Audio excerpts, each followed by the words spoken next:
Yeah, I just said that. Yeah. They all died. They died. Their neshama actually came out. Everybody's neshama was not at a level that they were able to hear Hashem's voice. Only Moshe Rabbeinu was able to hear his voice. So everyone died. Everyone died. Now, also, one of the things that's interesting is that in the Gemara Masechet Shabbat, page 88, it says that when Am Yisrael came to Mount Sinai, even though they were all, by the time they got to Mount Sinai, which is Shavuot, that's coming up. Shavuot's coming up is when we got the Torah. Now, we just came out of Egypt. We were on the 49th level of impurity. By the time we got to Mount Sinai, we were actually in the 49th level of purity. We were at the highest level possible. Everyone became a prophet. The entire nation became a prophet. So we were all excited to get the Torah. So Chazal asks, fine, if everybody was so excited to get the Torah, then why did Hashem threaten them? By taking the mountain and bending it in a way where it covered the entire nation.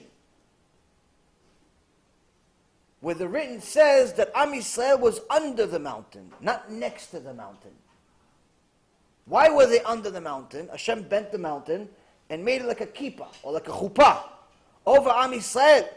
And then he said to them the following: if you accept my Torah, good. But if you don't, this is where you're going to die. Because if you don't accept it, Hashem will destroy the world.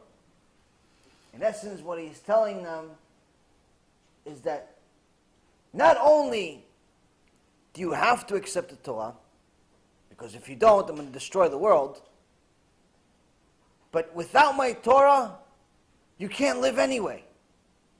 You can't fulfill your purpose anyway. You're already considered dead. So not only would he destroy the world, forget about that, because he could easily pick another nation. There's 70 nations, he could pick another one. But the reality is that without the Torah, you're already considered dead. What are you living for? For the money, you can't take it with you. Where are you living? For the house, it stays here. The wife, eventually, your body goes in one grave, her body goes in another grave. Your kids, after they get married, they're probably not even going to call you anymore. Your friends, find a good friend. Find a real one. What are you living for? For what? For what? For the money? For the fame? For what? What are you going to live for? You don't have Torah, you don't have connection to Hashem, you don't have connection to your purpose. Hashem already considers you dead. So he says, if you're not going to accept my Torah, you're already dead anyway. So Tosfot says, why did Hashem threaten them? That's not a real question. It's not a real question, why did Hashem threaten them? Why is it not a question? Tosfot says the following. Tosfot says, what did you think? He was going to leave the world's destiny to chance? He was going to leave whether the world was going to continue existing or not based on whether they want to or not? What kind of God would that be? That's a human mind thinks like that. Oh, if you want to come, you don't want to, don't come. Oh, you should come to the shiur, but if you don't want to, you don't have to. That's a human being mentality. That's not God, my friends. The commandments are not a choice. The Torah is not a choice. It's not a choice. You have to. Get rewarded if you do, but it's punished if you don't.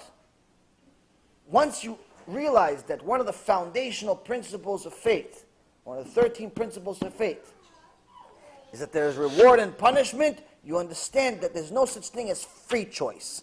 We have choice, which is a limited choice. We do good, we get rewarded. We do bad, we get punished. Free choice means you can do whatever you want, like the hippies. One day she's your wife, the next day somebody else is your wife. That's not Torah. That's Sodom and Gomorrah. So Tosfot says, to leave it up to free choice, that's not God. So you had to make sure they understood. Number one, it's not really up to you. Number two, even if it was up to you, you can't survive anyway without my Torah. You're already considered dead anyway. So also connects with this Mishnah, is that when someone toils in Torah, Hashem takes away the worldly responsibilities, but when someone doesn't, Hashem gives him even more worldly responsibilities. And the reason why is because they have to do something. They have to do something to fulfill some type of purpose in their life. So at least if they're going to have worldly responsibilities, they're going to have some money, hopefully they'll still have a chance of supporting Torah.